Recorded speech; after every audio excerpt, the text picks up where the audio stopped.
Angular frequency को in terms of time period भी लिखा जा सकता है। For example 2 pi divided by T. Wave की फेज़ के ऊपर अगर हम बात करें, फेज़ ऑफ वेव, अगर हम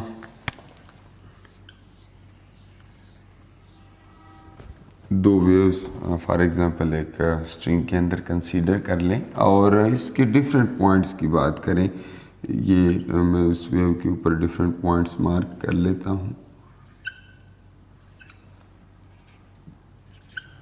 और हर एक पॉइंट जो है एक ऑसिलेटर है, क्योंकि वेव्स जो है फॉर एग्जांपल इस डायरेक्शन में ट्रैवल कर रही है, ये वेव की प्रोपिगेशन की डायरेक्शन है और ये पार्टिकल्स की ऑसिलेशंस की डायरेक्शन है। फॉर एग्जांपल ये डाउन इस डायरेक्शन में, ये इन दो पॉइंट्स के दरमियान ऑसिलेट करता है।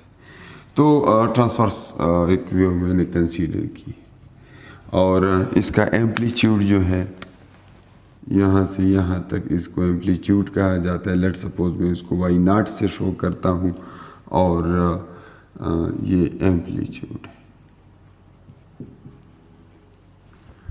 तो इस पॉइंट की हाइट तो चूँकि मैक्सिमम है, लेकिन यहाँ पर एक पॉइंट जो है उसकी जो है हाइट, फॉर एग्जांपल इस हाइट को मैं सिंपली वाई कहता हूँ और ये है ट्रांसवर्स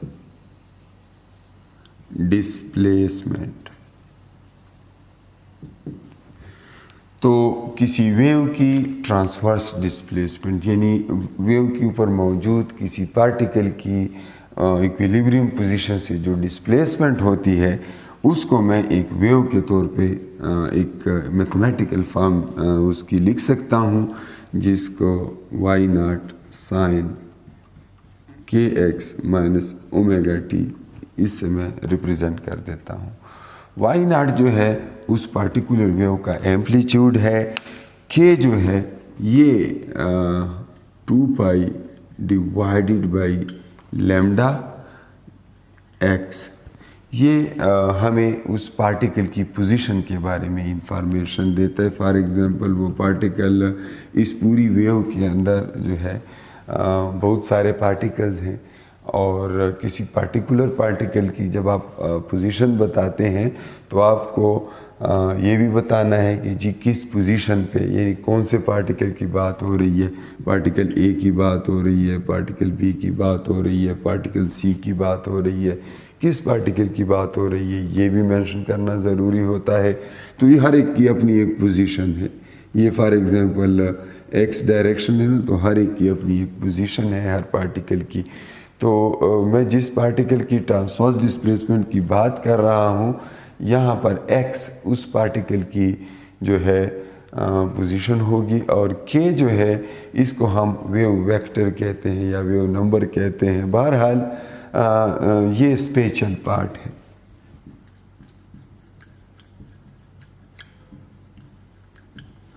और ये जो दूसरा पार्ट है ये टेम्परल पार्ट है, ये टाइम से रिलेटेड पार्ट है। इसमें ये जो ओमेगा है ये 2 पाई डिवाइडेड बाई टाइम पीरियड है और उसको t से मल्टीप्लाई कर लें, इसको हम कहते हैं टेम्परल पार्ट। ये टाइम के बारे में इंफॉर्मेशन देता है। फॉर एग्जांपल ये पॉइंट A है ना, तो इस वक्त ये इस हाइट पे है, कुछ देर बाद हो सकता है वेव जो है वेव जब आगे की तरफ मूव करती है तो ये पार्टिकल जो है यहाँ पे आ गया होगा। तो अब इसी पॉइंट की डिफरेंट हाइट होती है डिफरेंट टाइम्स पे, इसलिए जो ट्रांसवर्स डिस्प्लेसमेंट है ये दो चीज़ों पे डिपेंड करती है, टाइम पे और पोजीशन पे। सो ये ज़मान और मकान ये दोनों मिलकर क्या बनाते हैं, इसी को हम फेज़ कहते हैं। क्या? फेज़। तो फेज़ का एक टेम्परल पार्ट होता है, एक स्पेशल पार्ट होता है।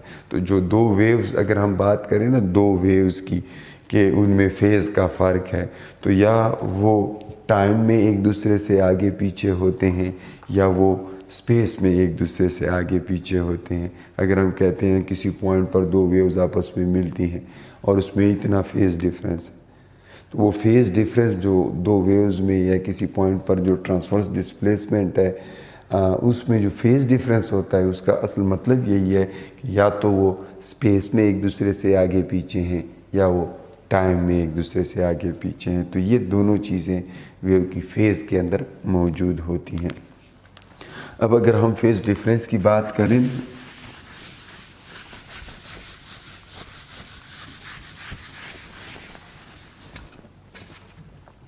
फेज़ डिफरेंस की अगर बात की जाए तो इसका एक सिंपल सा फार्मूला आमतौर पे हम यूज़ करते हैं और उसमें ये पार्ट मौजूद होता है कि फॉर एग्ज़ाम्पल एक सोर्स इधर है, एक सोर्स इधर है और इस पॉइंट पे यहाँ से भी वेव्स आ रही हैं, यहाँ से भी वेव्स आ रही हैं। तो इस पॉइंट पर जब पहुँचती हैं ये वेव चाहेगा कि ये पॉइंट हाइट y1 हो, जबकि ये वेव चाहेगा कि नहीं जी इस पॉइंट की हाइट y2 हो।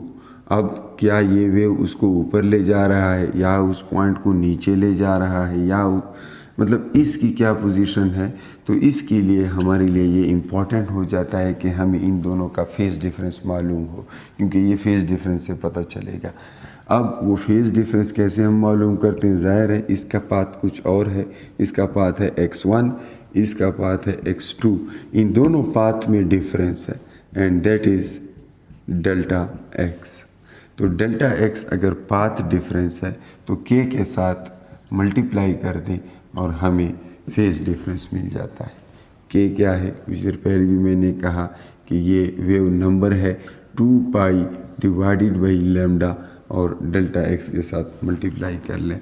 तो अगर इन दोनों में आधी वेव का फ़र्क है, यहाँ पे आप देख सकते हैं ना कि तो इसमें क्या है यानी हाफ लैम्डा और हाफ के साथ साथ क्वार्टर ऑफ लैम्डा, तो इसका मतलब है 3/4 लैम्डा ये वेव जो है इस वेव से उनमें पाथ डिफरेंस है, तो ये डेल्टा x हो जाएगा। तो अगर हमें पाथ डिफरेंस चाहिए तो हो जाएगा 2 पाई divided by lambda multiplied with 3/4 lambda, lambda cancels with lambda 2 यानी 3 पाई डिवाइडेड बाई 2। इसका मतलब ये है कि इन दोनों में 270 डिग्री इतना फेज़ डिफरेंस है, या इसके साथ रेडियन लिख लें।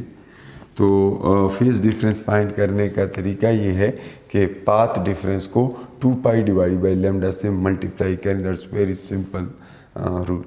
सो अगर तो टाइम में एक दूसरे से आगे पीछे, ये तो स्पेस में एक दूसरे से आगे पीछे भी। अगर मैं कहूँ कि एक वेव जो है दूसरी वेव से कुछ टाइम पहले पहुँची है, फॉर एग्ज़ाम्पल टाइम जो है मैं ये फार्मूला भी लिख सकता हूँ ओमेगा डेल्टा टी। अगर मुझे टाइम डिफरेंस मालूम हो जाए कि फॉर एग्ज़ाम्पल कोई म्यूज़िकल इंस्ट्रूमेंट है और एक टून बजाते हैं और उसके बाद कुछ टाइम के बाद टून बजाता है, वो दोनों वेव्स आपस में मीट करती हैं किसी पॉइंट पे, हम उसका इफ़ेक्ट देखना चाहते हैं, तो उस केस में क्या होगा, उसके लिए हमें फेज़ डिफरेंस का मालूम होना ज़रूरी होता है। तो वो फेज़ डिफरेंस फाइंड करने के लिए हम क्या करते हैं, 2 पाई divided by time period. For example एक ट्यूनिंग फोर्क है और यहाँ से वेव्स जनरेट होती हैं और वो वेव्स किसी टाइम के बाद यानी टाइम पीरियड के 1/6 के बाद 1/6 ऑफ टाइम पीरियड के बाद जो है वो एक दूसरी वेव जनरेट होती है। तो इनमें टाइम का डिफरेंस ये है, इसको हम टाइम लैप्स कहते हैं, टाइम लैप्स ये। तो अगर यहाँ पर t/6 पुट कर लूँ तो मुझे पता चल जाता है कि जी 2/3 t/t and then I get π/3 radians या 60 डिग्री। तो ये एक दूसरे से 60 डिग्री आउट ऑफ फेज़ होंगे जब ये दो सिग्नल्स आपस में मिलेंगे। तो ये तरीका है फेज़ डिफरेंस, या इस तरह से क्वेश्चंस होते हैं, पाथ डिफरेंस गिवन होता है, फेज़ डिफरेंस मांगा होता है, या फेज़ डिफरेंस गिवन होता है, पाथ डिफरेंस मांगा होता है। तो इस तरीके से आप कर सकते हैं। दूसरा टाइम के केस में भी आपसे क्वेश्चन पूछे जा सकते हैं। तो ये एक टेम्परल पार्ट है, एक स्पेशल पार्ट है, और फेज़ इसको कहते हैं। फेज़ के कोई डायमेंशंस नहीं होते। एम्पलीट्यूड जो होता है, एम्पलीट्यूड के यूनिट वही होते हैं जो इस ट्रांसवर्स डिस्प्लेसमेंट के होते हैं, units of length. In case of this transverse wave और इलेक्ट्रोमैग्नेटिक वेव्स के केस में एम्पलीट्यूड जो है वो इलेक्ट्रिक फील्ड हो सकता है या मैग्नेटिक फील्ड, क्योंकि इलेक्ट्रोमैग्नेटिक वेव्स जो हैं वो इलेक्ट्रिक एंड मैग्नेटिक फील्ड्स हैं ऑसिलेटिंग, जो कि उन दोनों के परपेंडिकुलर डायरेक्शन में प्रोपेगेट करती हैं और आगे को स्पीड ऑफ लाइट से ट्रैवल करती हैं। इसके बाद जो है मैं स्पीड ऑफ साउंड पे थोड़ा सा बात करूँगा, लेकिन उससे पहले ये भी आपको बता दूँ कि ट्रांसवर्स वेव्स जो हैं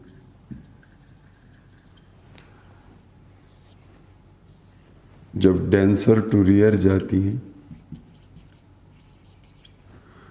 तो कोई फेज चेंज नहीं होता, लेकिन रियर से डेंसर जाती हैं, रियर से डेंसर में जाती हैं, सो पाई रेडियन फेज शिफ्ट हो जाता है, फेज में चेंज आ जाता है 180 डिग्री का। जब रियर से डेंसर मीडियम में कोई इलेक्ट्रोमैग्नेटिक वेव्स है, ट्रांसवर्स वेव्स है, रियर से डेंसर में जाती है, या reflected from denser to rare, वापस रियर में रिफ्लेक्ट बैक हुई है, तब भी उसमें 180 डिग्री का फेज चेंज आएगा। यानी कोई वेव है, फॉर एग्जांपल आपने पीक भेजा, वो यहाँ से टकरा कर आपके पास एंटी पीक की फॉर्म में वापस आएगा, उसका 180 पे फेज चेंज होगा। ये आपने याद रखना है। अगर डेंसर मीडियम से टकरा कर पलट आए तो ये केस होगा। जबकि अगर हम बात करें लॉन्गिट्यूडिनल वेव्स की, लॉन्गिट्यूडिनल वेव्स जो है वो जब वापस पलट आती हैं तो उसमें कोई फेज चेंज नहीं आता। मैं यहाँ पे लिख लूँ,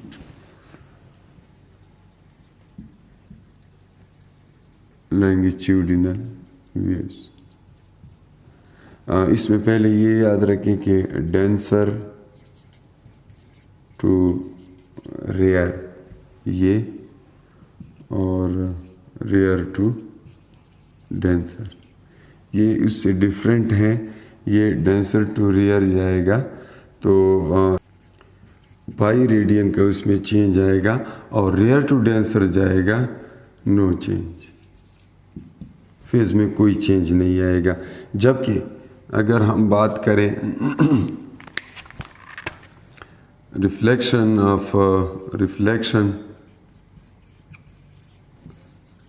from denser again to rare, तो यहाँ पर भी नो फेज चेंज, कोई फेज चेंज नहीं आएगा। इसके बाद हम अगर बात करें स्पीड ऑफ साउंड की,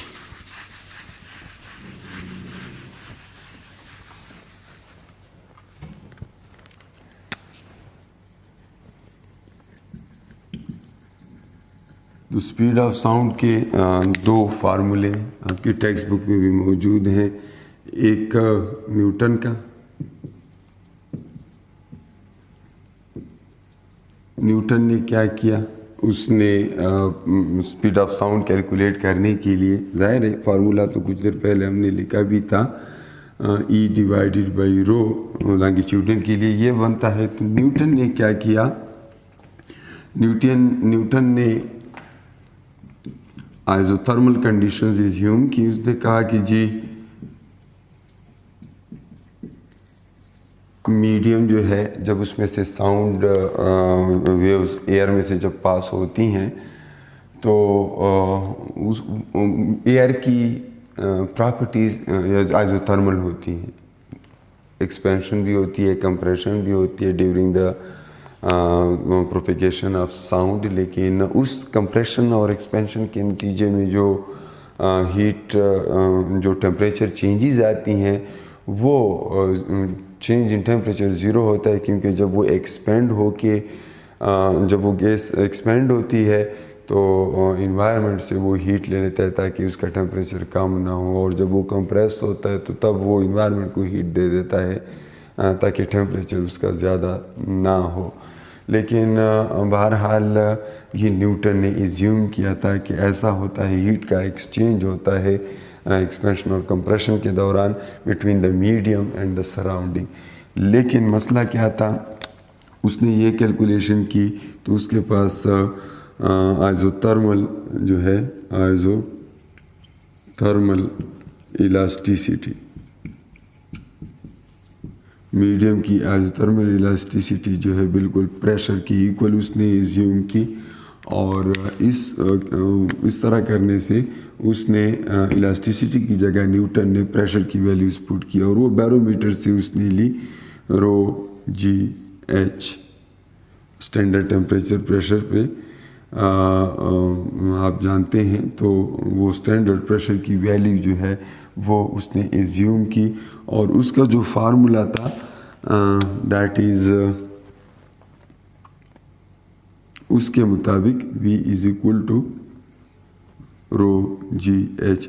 ये एच जो है उस बैरोमीटर के अंदर मरकरी की हाइट है, जी जो है that is value of gravity at that point, and ये जो रो है ये मरकरी की डेंसिटी है जो उसने वहाँ पे यूज़ की थी।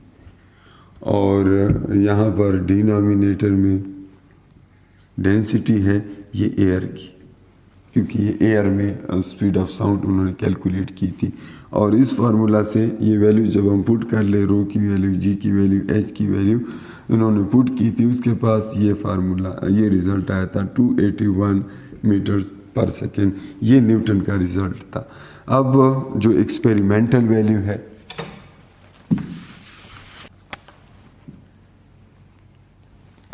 एक्सपेरिमेंटल वैल्यू 332, और याद रहे यहाँ पर टेम्परेचर जो था 0 सेल्सियस में, जैसे कि मैंने कहा इट स्टैंडर्ड टेम्परेचर जो प्रेशर की वैल्यू थी उस वक्त वो पुट की है, और ये रिज़ल्ट आया है 332 मीटर पर सेकेंड। ये एक्सपेरिमेंटल वैल्यू है, और ये किस टेम्परेचर पे है, जब टेम्परेचर 0 सेल्सियस, तो 0 सेल्सियस पे ये वैल्यू आती है। अब ये तो डिफरेंट है न्यूटन के रिज़ल्ट से, तो इसका मतलब ये है कि न्यूटन से गलती हुई है, और इस गलती को कैलकुलेट किया जाए, 281 को 332 पे डिवाइड किया जाए और फिर 100 से मल्टीप्लाई किया जाए, तो इसको हम कहते हैं सी इज़ करेक्टनेस, और यहाँ से आ जाता है जी 84%, ऑलमोस्ट 84% आ जाता है। ये है करेक्टनेस ऑफ न्यूटन्स फार्मूला। लेकिन इसमें एरर कितना है, एरर जो है ज़ाहिर है फिर 16% इसमें एरर है। अगर डिफरेंस को, इन दोनों के डिफरेंस को 332 पे डिवाइड किया जाए तो वो तकरीबन 16% आता है, तो एरर इसमें 16% है न्यूटन के रिजल्ट्स में। फिर जनाब आया लेप्लास। लेप्लास ने क्या कहा, लेप्लास ने जी कहा कि न्यूटन से एक गलती हुई है, उसने एडियाबैटिक इलास्टिसिटी यूज़ की।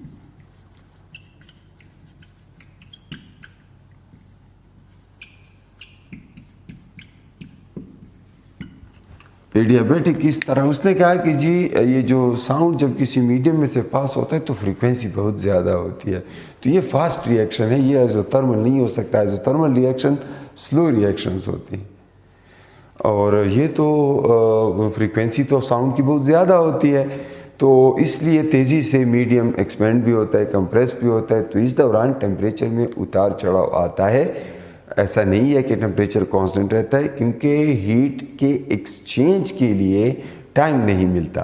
तो ये एडियाबैटिक प्रोसेस है, तो एडियाबैटिक प्रोसेस में मीडियम जो है अपने सराउंडिंग के साथ हीट एक्सचेंज नहीं कर सकता। लेप्लास ने ये करेक्शन की और उसने फिर ई की जगह पी यूज़ करने की बजाय ई की जगह गेमा पी यूज़ किया।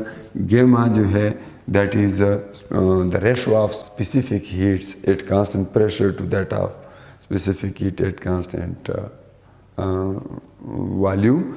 तो Cp/Cv का रेशो है, उसने ये यूज़ किया। ये गेमा के बारे में डिटेल से हम बात करेंगे थर्मोडायनामिक्स में। बहरहाल यहाँ पे थोड़ा सा लिख लूँ Cv और इसकी मुख्तलिफ वैल्यूज़ हैं। यहाँ पे सिर्फ मैं वैल्यूज़ लिखूँगा, थर्मोडायनामिक्स में इसमें डिटेल से बात करेंगे कि कहाँ से आया।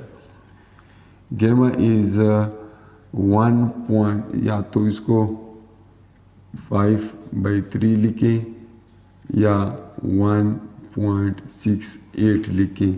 ये किसके लिए है? ये मानो एटॉमिक गैस के लिए है, जब सिर्फ एक एटम हो ऐसे गैसेस यानी हीलियम, नियॉन, आर्गन वगैरह जिसमें एक एटम होता है। फिर डाई एटॉमिक के लिए ये हो जाएगा 7/5 और 1.4।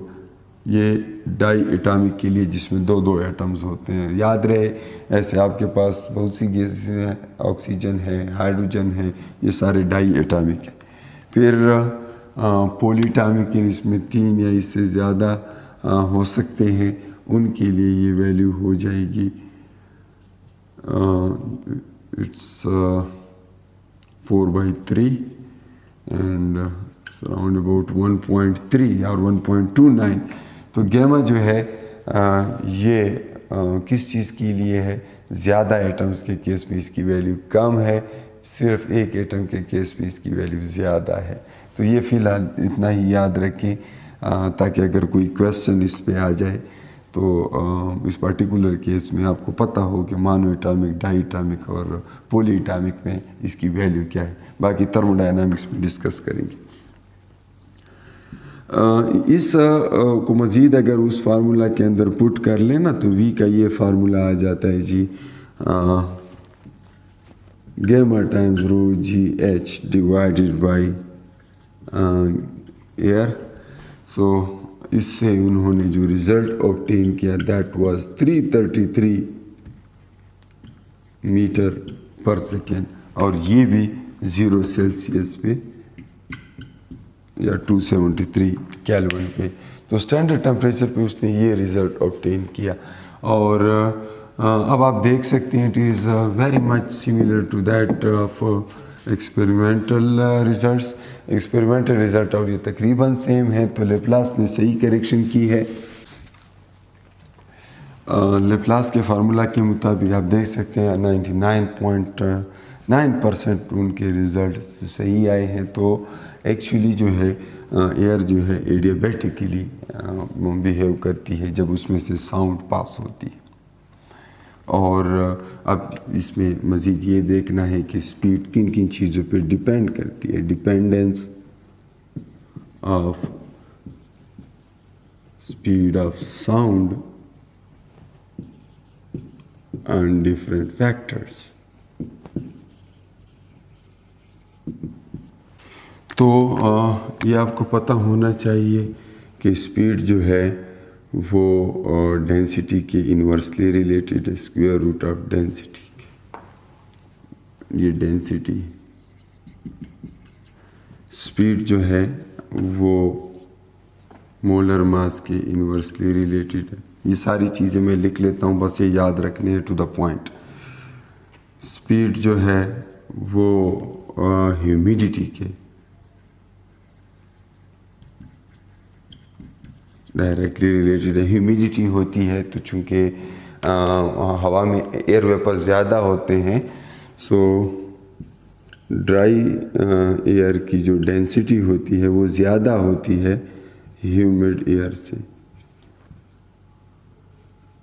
क्योंकि हवा में जब वेपर ज़्यादा होंगे तो डेंसिटी कम होगी, क्योंकि वाटर के जो वेपर्स हैं वो उसका मास थोड़ा कम होता है as compare to dry air जिसमें नाइट्रोजन होता है, ऑक्सीजन होता है, कार्बन डाइऑक्साइड होता है, तो उसका मास ज़्यादा होता है। तो इस वजह से उसकी डेंसिटी ज़्यादा होती है ड्राई एयर की। और इसीलिए जब स्पीड ड्राई एयर में जो है स्पीड वो कम होती है, ह्यूमिड एयर में स्पीड ज़्यादा होती है, क्योंकि डेंसिटी के साथ इन्वर्स रिलेशन यानी ह्यूमिडिटी के साथ डायरेक्टली रिलेटेड है। और मज़ीद इंडिपेंडेंट ऑफ प्रेशर, प्रेशर पे डिपेंड नहीं करते।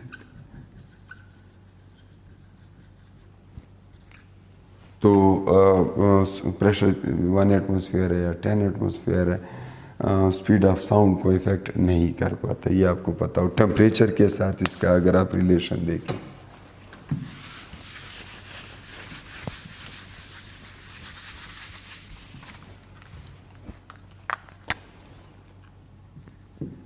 V is related to the square root of temperature। So temperature के साथ इसका ये ताल्लुक़ है। तो अगर मैं जनरल फार्मूला इसके लिए लिखूँ ना, तो वो ये हो जाता है nRT, और यहाँ पे गैमा की वैल्यू भी होगी डिवाइडेड बाई m। तो इन सारी बातों का आपने ख्याल रखना है। यहाँ पर मास है, मोलर मास, ये टेम्परेचर है, ये गैस कांस्टेंट है, ये n जो है नंबर ऑफ मोल्स है, एंड गैमा जो है ये आप अकॉर्डिंगली देखेंगे, उसने कभी कभी बाकी सारी वैल्यू दी होती हैं, और इस बारे में सिर्फ इतना कहा होता है कि ऑक्सीजन है या नाइट्रोजन है। तो आपने देखना है वो डाई एटॉमिक है तो 1.4 है, मोनो एटॉमिक है 1.68, फुल एटॉमिक है 1.3। लेकिन ये लीनियर डाई एटॉमिक की तरह होता है। फुल एटॉमिक अगर नॉन लीनियर होता है 1.3 होता है। तो ये आपने याद रखना है। इस तरह से क्वेश्चन आ जाते हैं कि जी दो डिफरेंट टेम्परेचर्स पे स्पीड्स का रेशो क्या होगा। तो आप देख सकते हैं V1/V2 इज़ T1/T2। अगर टेम्परेचर्स गिवन हो दो डिफरेंट मीडिया में, तो स्पीड का रेशो फाइंड करना है, तो ये तरीका होगा। अगर मोलर मासेस गिवन हो या गिवन ना भी हो, ऑक्सीजन और हाइड्रोजन में पूछे, तो फिर आपने ये देखना है। बाकी चीज़ें सेम हो तो m2 divided by m1 masses का आपने रेसिप्रोकल लेना है। कभी कभी डेंसिटीज़ के टर्म में पूछा गया होता है, तो डेंसिटीज़ गिवन होती हैं, तो ये फार्मूला आपने यूज़ करना है 2 ऑफ डेंसिटी 1। तो मुख्तलिफ तरह के क्वेश्चंस आपको मिल सकते हैं। कभी कभी इन टर्म्स ऑफ ये इसके पूछा गया होता है कि एक ऑक्सीजन में है दूसरा नाइट्रोजन में, तो साथ में ये भी देखना है। अगर आपने मोलर मास साथ लिखना है तो इसमें गेमा का भी ख्याल रखना है, गेमा 1/गेमा 2, गेमा के साथ ताल्लुक़ डायरेक्ट है, तो इसका भी ख्याल रखना है। तो इस पे भी क्वेश्चंस आ सकते हैं। मज़ीद जो है टेम्परेचर से एक और बात भी याद रखें, जब टेम्परेचर चेंज होता है तो राइज इन स्पीड होती है, स्पीड में राइज आती है। Speed when delta T is 1 degree C, speed में कितनी राइज आती है जब टेम्परेचर 1 डिग्री सेल्सियस इंक्रीज़ हो जाए, यानी 10 से 11 हो जाए तो स्पीड क्या होगी, या 0 से 1 हो जाए तो स्पीड क्या होगी।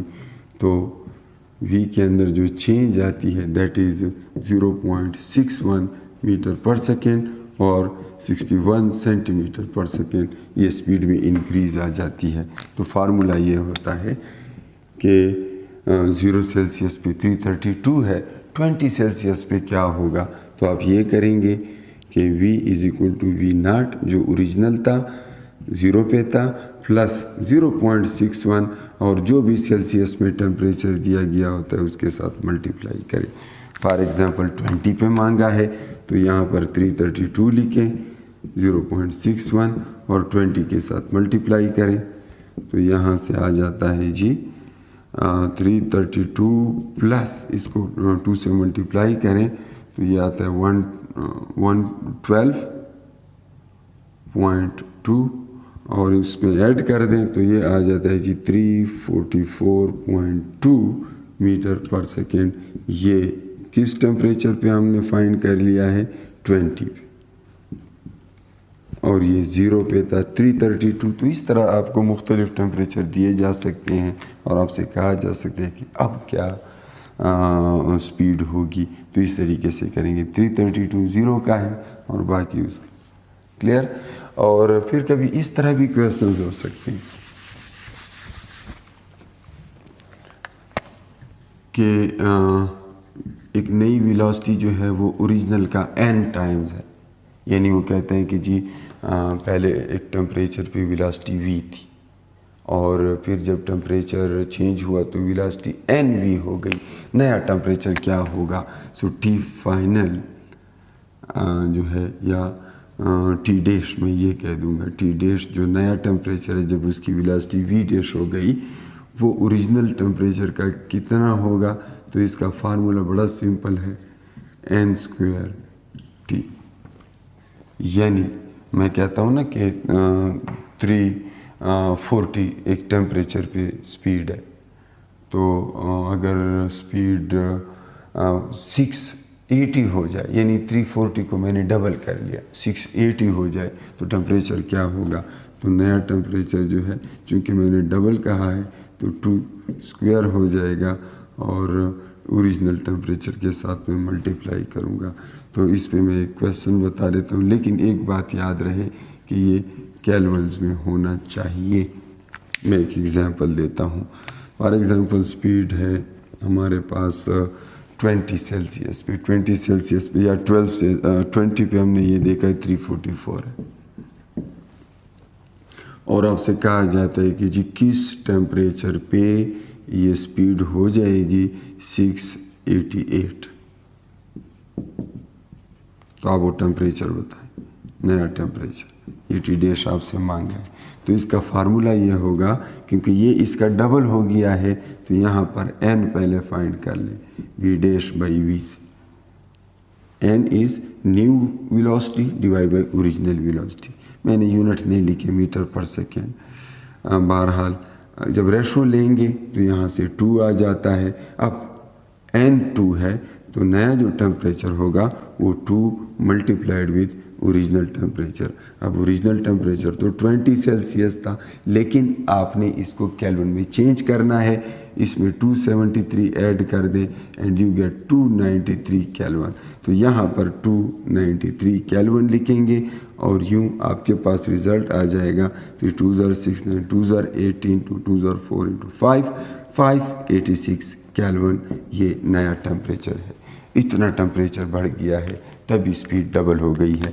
तो इसको आप सेल्सियस में ले आना चाहें तो इससे 273 सब्ट्रैक्ट कर दें and you get 313 that degree Celsius. तो इस डिग्री सेल्सियस पे आप ये कह सकते हैं कि स्पीड डबल हो जाएगी। और इसके साथ ही मैं आपसे इजाज़त चाहूँगा। इंशाल्लाह वो सुपरपोजिशन प्रिंसिपल और बाकी चीज़ें उसकी एग्जाम्पल्स इंशाल्लाह नेक्स्ट लेक्चर में करेंगे। तब तक के लिए अल्लाह की अमान में रहें। अस्सलाम वालेकुम।